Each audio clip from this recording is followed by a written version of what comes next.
like to share the game planning process that we use and our thought process that goes into putting together a game plan, as well as the different tools we utilize to help us save a lot of time. So the game planning process, first of all, is going to consist of our film breakdown and reporting. That's the first thing we do. We want to get all of our data into our system. We want to get our fronts, stunts, blitzes, coverages, all those kinds of things so that we can get out a good report. So it's very important that we're accurate, that good information comes in so that we get good reports. What we're able to do with those reports then is get insight. We want to gain insight into what our opponent is doing. So it might be that in a certain part of a field, we know that they're going to run certain personnel and play a certain coverage. And anytime we can key in on here's their tendency, it gives us the ability to plan an attack against them. We certainly always like to start with things that we know. So when we're game planning formations, we want to start with alignments we know we're going to get against certain formation. We want to start with the knowns. It gives us a good place to plan an attack. From there, we're going to begin to develop the game plan. So we decide on our formations, we decide on our plays.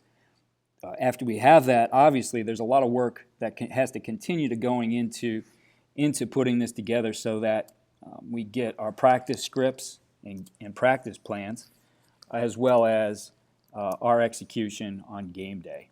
So that first part leading up to the execution on game day for coaches, that's the grind.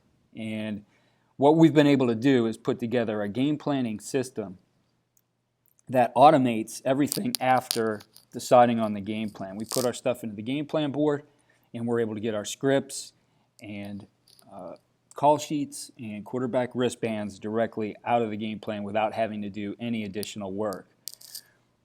A lot of this really has evolved around studying what Brian Billick and Bill Walsh did, and they were the first really to start talking about game planning and the different things that they put into a game plan. So Brian Billick said the best way to examine this is to evaluate three key factors. So the length of your practice, obviously the time is a big determinant in how much you're able to run in terms of reps.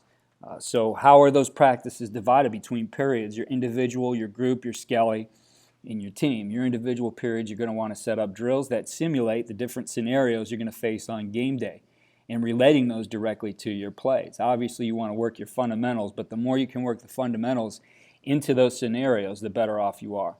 Your group, skelly, and team periods then become the rehearsing of the timings of those plays and putting together the plays that you want to run on game day. And what aspect of the offense is practiced in each period? So it could be situational, for example, goal line, third downs, etc. You want to be very specific. It's something we pay attention to when we put together a game plan. Now I put an asterisk there at the bottom. And I think the other thing that needs to be a factor right now is what kind of tempo do you expect? So in a 5-minute period, is it 6 reps, 8 reps, 10 reps, more than that? A lot of teams now are into up tempo, so what do you expect to get in there? And that's going to determine how much you're going to be able to rep in practice, as well as how big the game plan can be, because your plays are going to need a certain amount of reps. You have to gain confidence in the execution, and the only way to do that is to really test them out on the field in group and team reps. So how much and what goes in is an important part. So we have a process that helps and sets those parameters and forces us really to stick to them. So we know we have a certain amount of slots on our game plan board. We have to make decisions. We can't over-plan because we're not going to get the reps we need in practice to make those plays effective and to gain confidence in them, both as our players and as the coaching staff who has to call those plays. We want to be sure that we have all the tools we need, but we want to be sure that we can practice those things. So certainly we need to plan for contingencies. We have to think about what ifs, and if you read any of Bill Walsh's stuff, he was big into planning contingencies and to have everything that could happen planned for. So it might be that the upcoming forecast might show some adverse conditions, some poor weather, and maybe you need to plan for that. How are you going to handle playing in the mud, for example? Or Maybe there's concerns with a certain player and an injury he's had and how that might affect the game plan moving forward. So you need to know what you're going to do in all situations as well. What are you going to do in the red zone, for example? What are you going to do on the goal line? Your players need to practice that. That has to be part of your practice and planning. You don't want to just go out there and blindly run reps of your plays and not show them and not explain to them and not practice them in those situations and on those areas of the field. So our formula that we're able to use, we want 72 calls that we're going to plan for. So how much and what goes in? We look at our base inside runs, we're going to carry 6. Perimeter is going to be somewhere between 2 and 4, and we'll mix in our third down runs with that, so you see those as 2 to 4 as well. Run checks, which would be runs that we have with, we'll practice those in a team period probably. For the most part, we want to see runs that maybe we check to a certain technique. Maybe we are personnel driven and we want to run away from a dominant defender. Maybe we want to read a certain defender. So those things get planned in our run checks. As I mentioned, third down runs can vary. We kind of go between our perimeter runs and third down runs and how we script and practice those. We have a coming out plan. We'll utilize 4 plays. And a 4-minute plan is kind of the same carryover for us. And what we're thinking in those situations in general is if we have the personnel, we want to create more gaps. We want to widen the edge and take away the opportunity for lost yardage plays. Our goal line is something we try to carry throughout the season, a consistent package. We might dress it up, we might do some different things, but we're trying to carry a package of 4 plays there. We'll carry 2 2-point plays and kind of have a menu of those that we practice throughout the season. From the passing game, quick and play action consists of 8 calls. Our dropbacks or sprint outs are 8 calls, and we'll mix in 2 screens. Carrying over into our situational third and extra long, which is 10 or more, are 2 calls. Third and long, which is 7 to 9 yards to go, are 3. Third medium, which we see more, 6, and third and short are 2.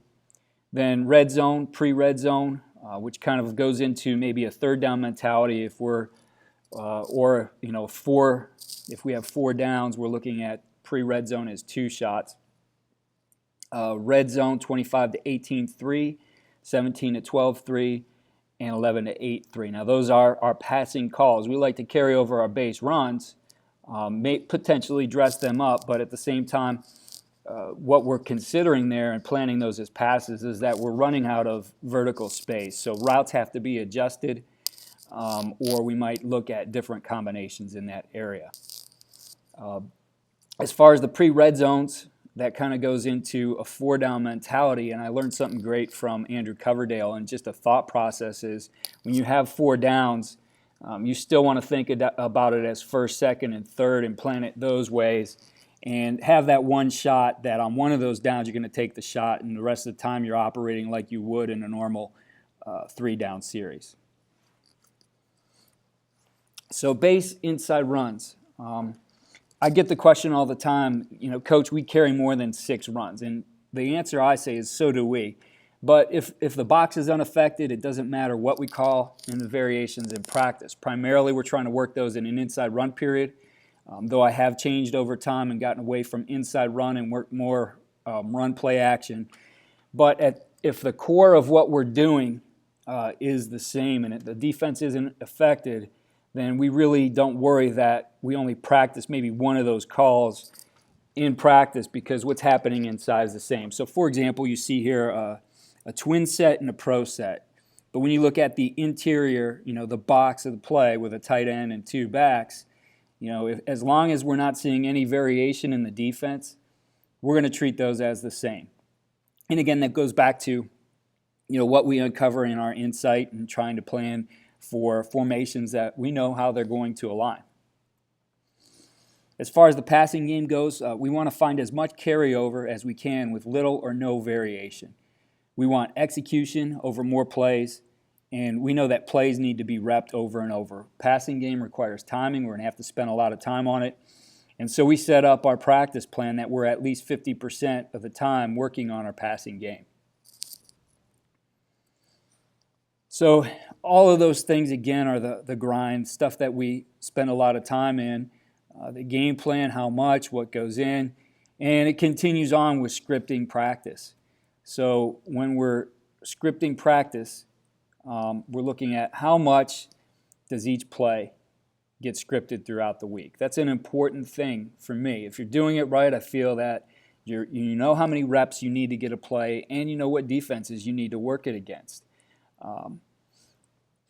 And then also, how much are the plays should be repped there in situations that they're used. So maybe it's a play that's going to be repped in first and second down, but maybe that's a third down run as well, or a third down pass, etc. All those things are very important. And if you're doing it right, those things take hours and they add to the grind. Now, fortunately, we've been able to figure out a plan that makes us very efficient and effective in knowing how many plays we're going to run, and that's with the Coach's Edge game planning system. Okay, the call sheet is another thing that adds to the grind, right? The call sheet is going to be your base calls, your situational calls, and you want it easily organized. And, over the course of the week, that takes time to fill that out. That's going to be hours there doing it the right way, making sure you have everything that you practiced on there. That's an important part too. And again, that's something that can add up to hours over the course of the week. And again, that's something we've built into the game planning system. Something that's, once we have our game plan done, that's actually auto-generated for us. So everything for us is, again, going back to what Billick said, is that you have to know how many periods you have and how many plays you could get in there. Now, we shoot for 8 plays in a period. So practice 1, you see we have 2 periods of inside run. We know we're going to get 16 plays in there. 7-on-7. 3 periods, 24 plays. In team, 5 periods, and 32. Now, we'll try to go faster and get more plays in, but we know that in team there's more setup. You're coordinating a defense too and trying to get the calls in and get them aligned, etc. So it does slow down slightly in trying to get the scout team aligned. So on practice 1, we have 74 reps. Practice 2 looks the same, but we're getting into situational practice there. So practice 1 is base, first and second down calls. Practice 2 is situational application of those calls, so as much carryover as we can have. And then practice 3, we take out the inside run. It's later in the week. We don't want that inside banging.